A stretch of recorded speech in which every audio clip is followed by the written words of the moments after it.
Welcome back to my channel, guys. Today we're gonna start on legends. Now there are lots of creepy legends, but I find this one most interesting. It's a legend about a village in a far-off country which probably no one knows about, not even me.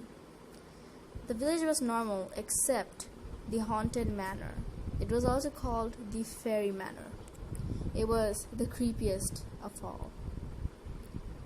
Now, the village's legend about this manor is that long ago, like 200 years ago, this manor was a lively place.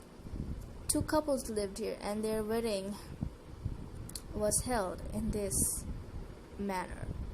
Now, you might think that it's a really happy time.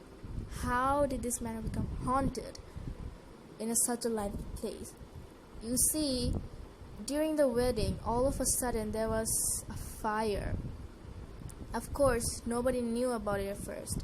And imagine how it felt when there was such an amazing party and then suddenly it's a burning place, like a bonfire, the biggest one.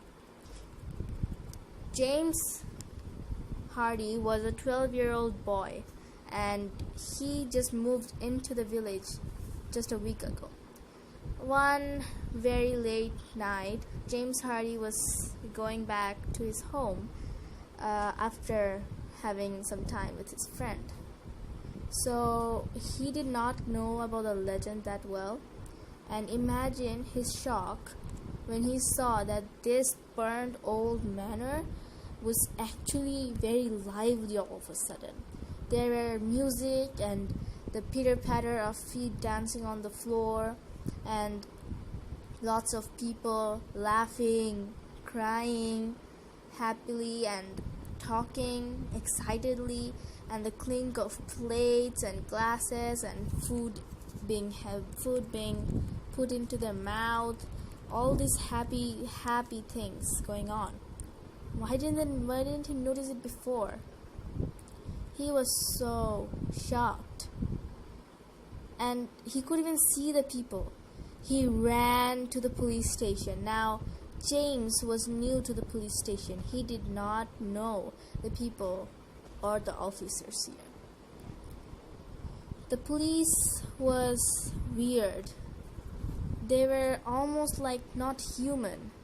Very pale, like super pale, and very weird uniforms, and had red eyes. James did not care about it at first because he was so scared. All of a sudden, that haunted place became so lively and so many people. He did not know what to think. He knew that they were ghosts. The police followed him without any word. This was really weird, but James thought that maybe this was a common thing, people running and coming here to ask for help because of that manor being haunted. So he did not mind very much until he went to the manor. The manor was empty, like no more lively. It was all of a sudden very old and burned. And James was so sure that all the zombies inside are still here, and when they open the door, the zombies will still be there, walking from the stairs, coming to eat him and the officers. Well, this was what he imagined was inside the house. Imagine his surprise and shock that when he found out the house was old and rotten and burnt and empty. Where was all the dancing on the floor and the gossiping and the excited conversations and crying and laughing, the clink of the glasses and the clink of the plates of food? They came out and the full moon was out. James was still speechless. He went back to thank the police officers. Looking back, he was not ready for what he saw. There was nobody in front of the doorway. The police officers, they vanished. The next morning, James and his family moved out.